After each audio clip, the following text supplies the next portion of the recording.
Hi, everyone. Welcome. My name is Rita Egidio. I am your host on this Dream Warriors podcast, and I have an amazing woman here with me today. And no one can tell better who you are and what you do than yourself. My love, take the microphone and just unapologetic, make this 30 minutes your stage. Thank you so much. Thank you so much for having me here. I am so grateful. So my name is Deyna Gomez. I am based out of Orlando, Florida. I'm an emotional wellness coach. I specialize in anxiety and emotional flow mastery. And what that means is that I teach my clients how to navigate through their emotions, how to embrace it, and to give themselves permission to feel. Anxiety is it's been a part of my life ever since I was little. For most people too, right? Especially if you're a trauma survivor. So I've come from a home, alcoholic and substance abuse. Even though I didn't get into it, I watched it growing up, and I was homeless at the age of 15 for 2 years. And, you build a little bit of PTSD, you build, there's some life lessons, there's things that happen to you. So anxiety just kind of becomes a part of, there were a lot of different cycles that I repeated in my life. And so it wasn't until I learned where the anxiety was coming from, why it was there, and then noticed all of the cycles and the patterns that I was repeating as an adult coming into it, that I was really able to navigate it and giving myself permission to say, you know what, I'm just stacking fear on top of fear, right? So I had the fear of, being abandoned or insecure or anything like that. And then I had the fear of the anxiety itself, of the feelings of having anxiety. I understand you so well. I understand you so well. And so I struggle with anxiety, panic attacks. And the last year of my life have been, now I have a help of a quarter of Xanax if I need. But when I did not have, the fear of having is the fear because no one can understand you. I remember a specific one moment. Then my boyfriend, we went to the pharmacy to buy Xanax if I needed. And for me, the mornings were the nightmare. And he came back home and he did not tell me where they were. And I'm waking up, this is like 5 a.m. and I'm waking him up. And I say, I need to know where my pills are. I just didn't need to know where they are. And he said, it's too early, don't start so early.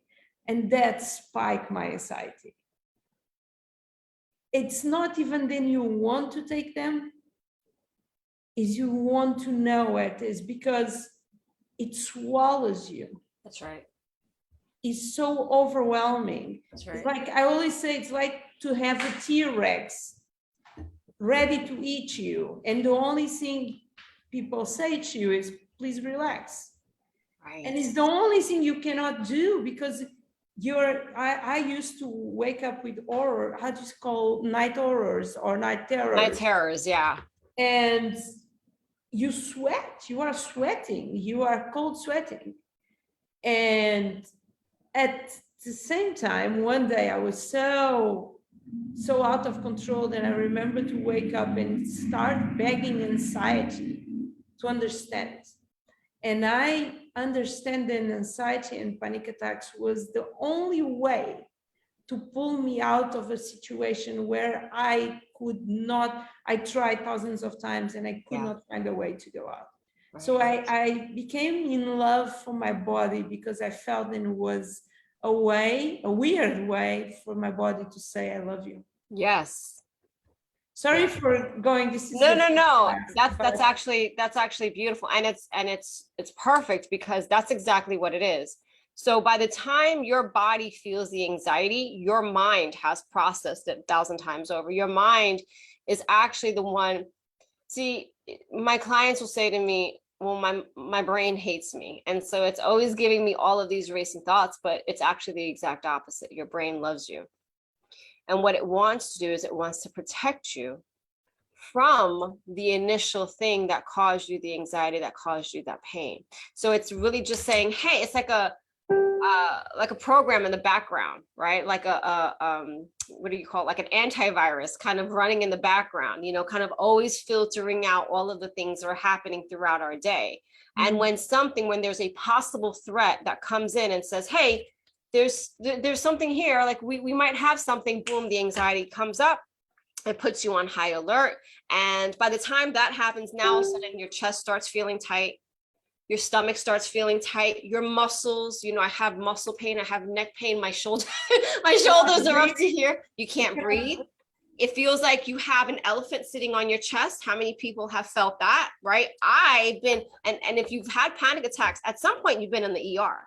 At some point you've been in the hospital and you're sitting there and you're explaining to the doctor, and the doctor's like, okay, you're having a panic attack, because there's nothing clinically on a physical level that we can do. They'll do the EKGs, they do all the things, and then like, nope, you're having a panic attack. And it's like, I can't breathe. Like, I feel like there's this feeling.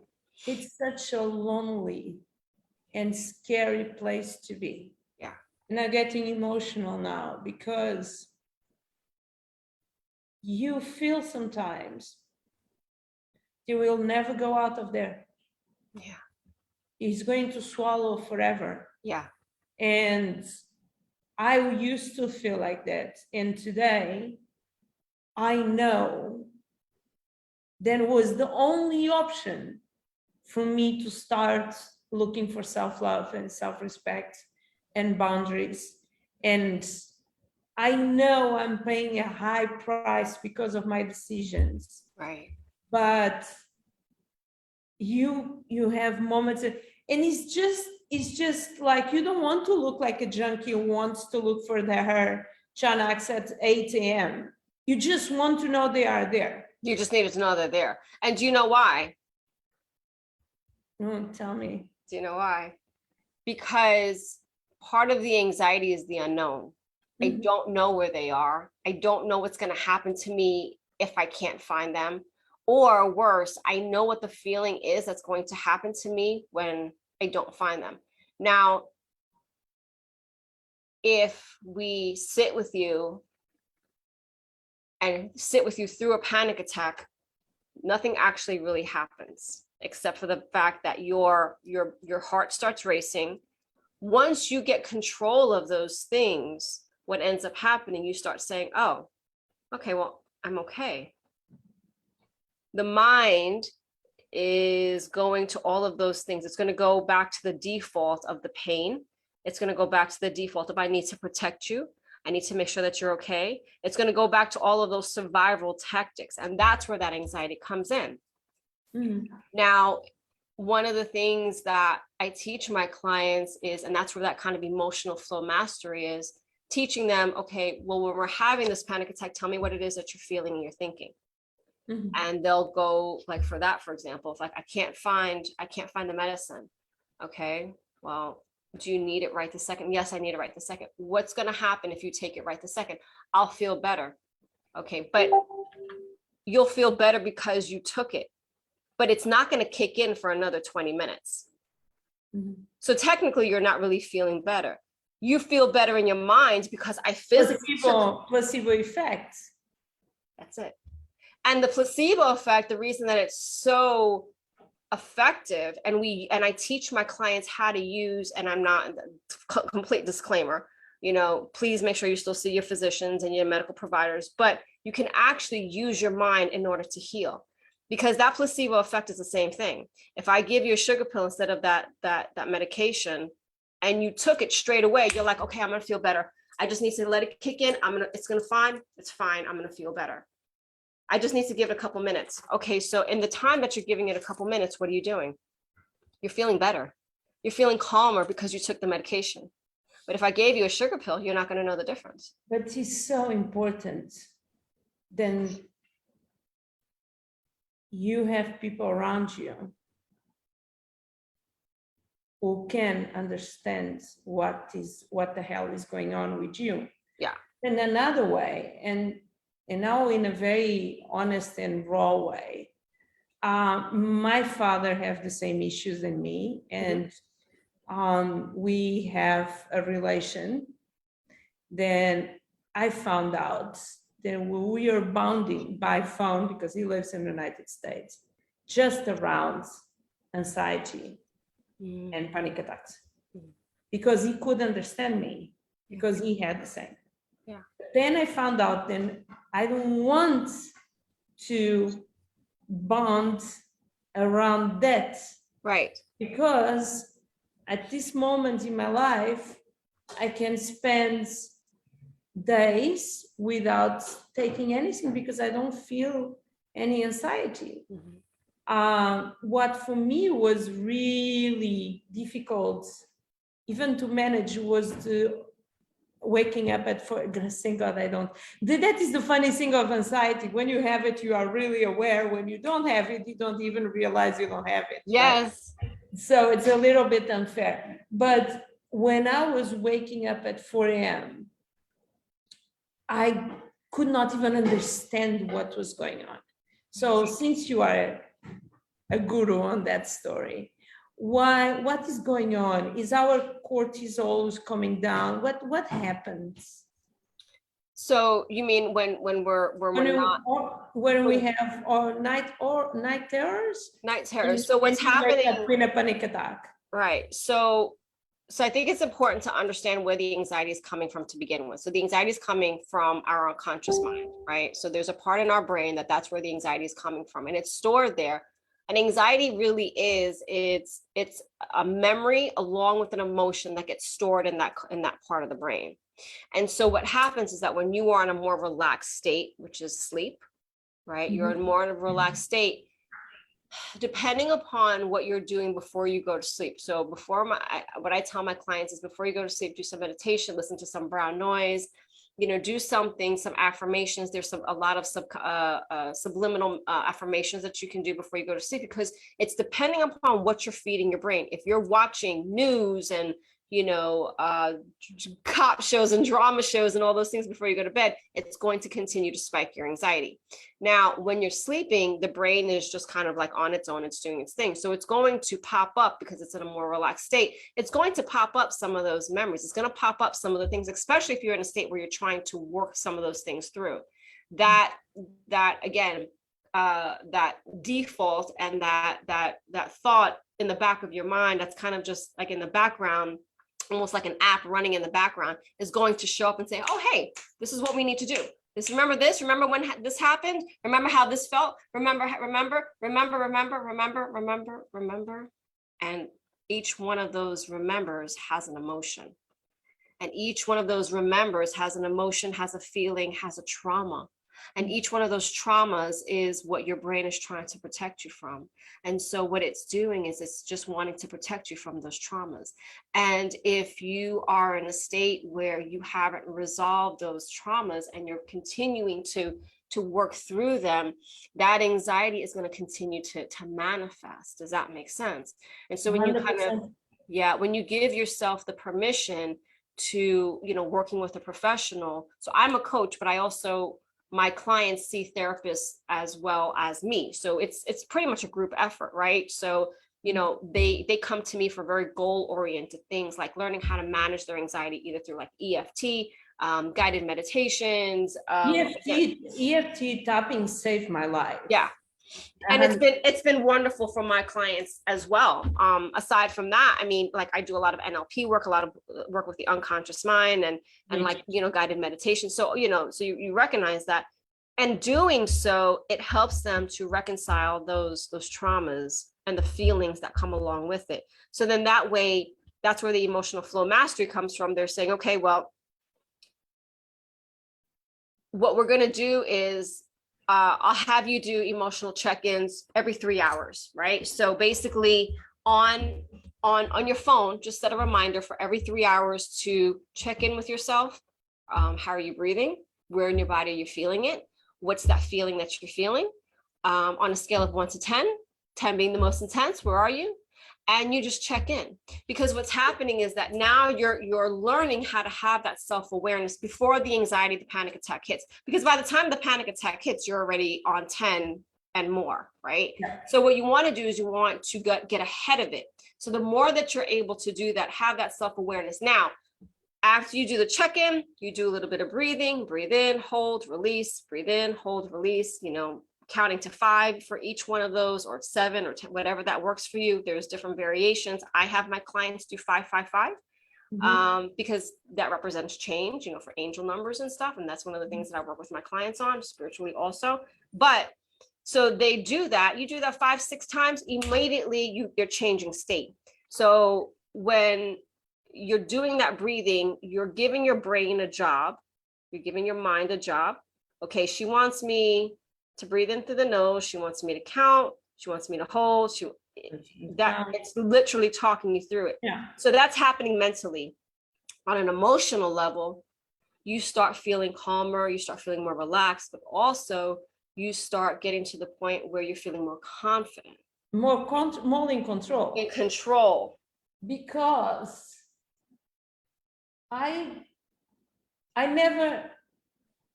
had anxiety before, but I never arrived to a mental health situation as I arrived this year.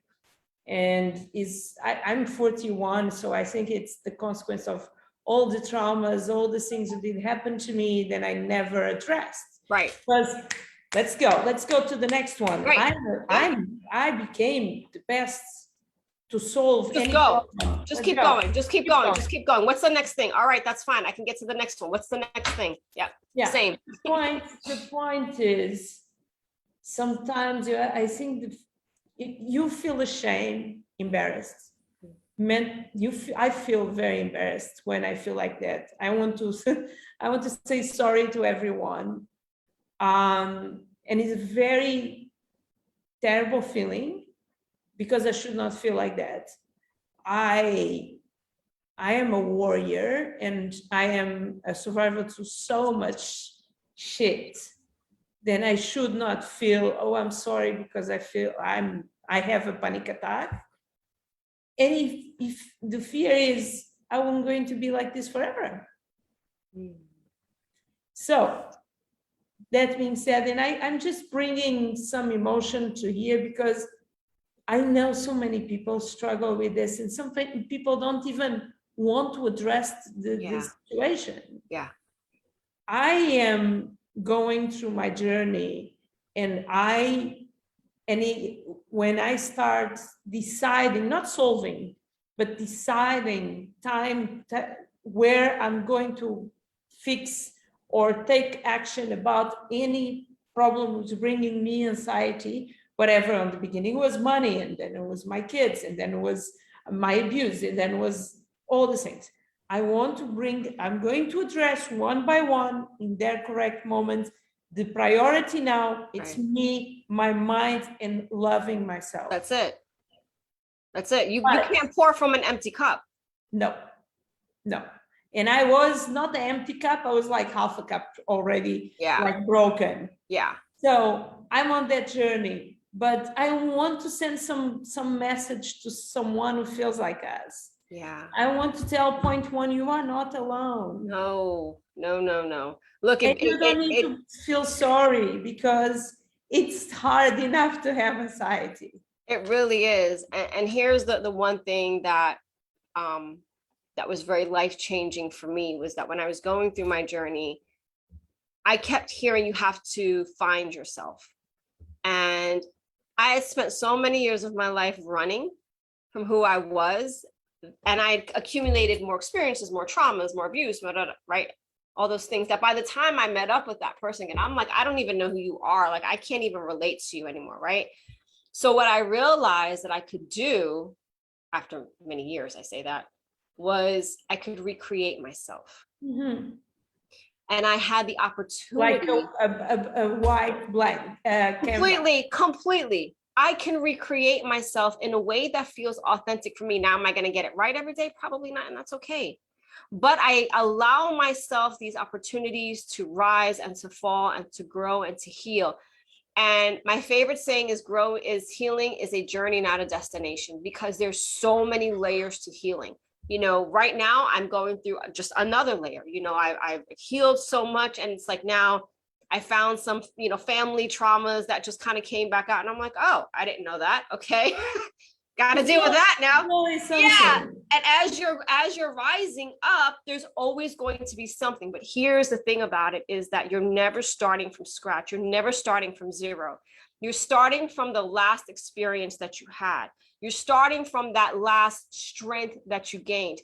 Every single thing that has happened to you and I has been for a reason. Oh, yeah. It has brought us here today. You and I are not here by accident. No. Right? We have gained experiences and trauma so that we can be a lighthouse for somebody else and say, you know what? Shit was hard, but we survived it. And more importantly, we thrive. Because I think one of the hardest things is staying in survivor mode. Yes. My father used to say, in life, you need to be a survivor. And I became the best survivor in the world. Society, I mean, that's all they talk about is being a survivor. But yes, you know how much fucking thing it takes to be a survivor? You have PTSD, you have trust issues, you have hyper independence. And it's not just that. When you are okay and everything is okay, you create this, you sabotage yourself. That's it. You're waiting for the other shoe to drop. To go down. That's and right. Be able to be. That's right. And so then that way you're always in survivor mode. But and I don't want. I'm done with it. But when you're a thriver, that's right. When you are a thriver, you're in peace. And you know that, you know what, things are going to happen. Things are going to be really difficult. I'm going to have challenges. I might cry. I might go through things. But at the end of it, I can get through it. And I will be okay because you trust in yourself and you trust in the higher power, whatever that looks like. Enjoy and be happy with the simple things of life. Yes. And thrive and be. You don't need to survive. Nope. You can reshape. I destroy all my identity on the last. You have to take all those labels. I am not a mother anymore. I am, but I'm not. I'm not the DJ anymore. Right. I'm not the famous person anymore who did this and that. I'm just a healer who knows a lot about social media and help people to grow.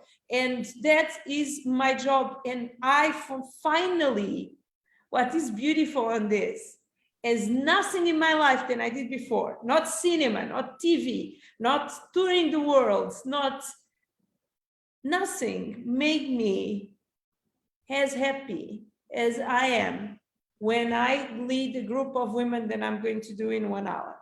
I lead a group of women through tapping to make them feel that it's possible, to make them feel that they are not alone, to make them feel then we can do this. And we women, we need to find each other and support each other. And that is the reason why I invite you. Thank you so much. I think it's a beautiful way. I want you to share how can people reach out to you and work with you. Yeah, absolutely. So I'm on Facebook. Deyna Gomez is my personal Facebook page, but also Sage and Harmony, SAGE and Harmony Holistic Coaching. You can find that on Facebook and also my website, www.snhcoaching.com. I'm on Instagram as Coach Deyna, Deyna. You guys can reach out to me, DM me there. I do offer free consultations and I'm happy to help and, just continue to be a light like you are. Thank you. I want to say thank you to you. Many times this journey, even when the good moments, it feels very lonely. Yeah. And I remember, I just want to share to you, I have some weird triggers. One of them is, if I sit in a restaurant with a lot of people, I don't know exactly why I feel my anxiety. Another thing is, if someone tells me we need to talk, that triggers me. Triggers. Yeah, like insanely. So that that first one with the restaurant, two things can happen. So number one, it could just be that you don't feel safe around your surroundings, your environment, so that can trigger the thing. But also on an energetic level, you might just be overstimulated energetically. And so kind of learning how to put a like almost an energy field around your stuff. What I Exactly. do before To do that. Yep. Before you even leave the house or before you get out the car, learning how to do that. It's super, super effective. Really, really helps a lot. And then the other one with the talking, that usually triggers the emotional abandonment trigger that people go through. So remember, traumas can be passive or aggressive. So, you know, it sounds like you and I both experienced both scales of that. Yeah. Wow. Yeah, we both have that. So I'm the same way. When somebody tells me we gotta talk, and I'm like my fiance last week, he goes like, we gotta talk, and I'm like, what? He's like, you left the paint in the bedroom instead of putting it in the garage, and I was like, oh, that's it. He was like, don't use yeah, that. and I'm like, can you not say that? Can you not start that? Like, you just like, babe, you know, whatever. Don't tell me we have to talk, because that means that I'm going to be abandoned, that you're going to leave me. Mm-hmm. Something's going to happen. And so even though I've been coaching for like over 7 years and I do this, those conscious moments still have to come up where I have to kind of check myself and be like, everything is okay. Everything is all right. And just kind of work my way through it. Mm-hmm. But yeah, I mean, I get it. It's still a thing. It's still a thing. And I found how lucky we are. Yeah. Because we have all this stuff that make us who we are, and now we can help people healing what help us healing as well. Yes. How lucky we are to be brave enough to decide, and this is going to, no one decides, oh, let me be a healer, virtual healer. Look, that is like that. That is not for the weak at heart. No. That is not for the weak at heart at all. This is for the brave ones. So congratulations to you. Thank you. Thank you so much. Thank you. I'm going to say bye to people on Facebook. I'm going to say bye to you properly. Guys, don't forget to subscribe, to comment, and to share. Anxiety was one of my, I will say my friend, because he helped me and he's always helping me to improve. Thank you so much. I see you guys on the next one. Bye-bye. Bye-bye.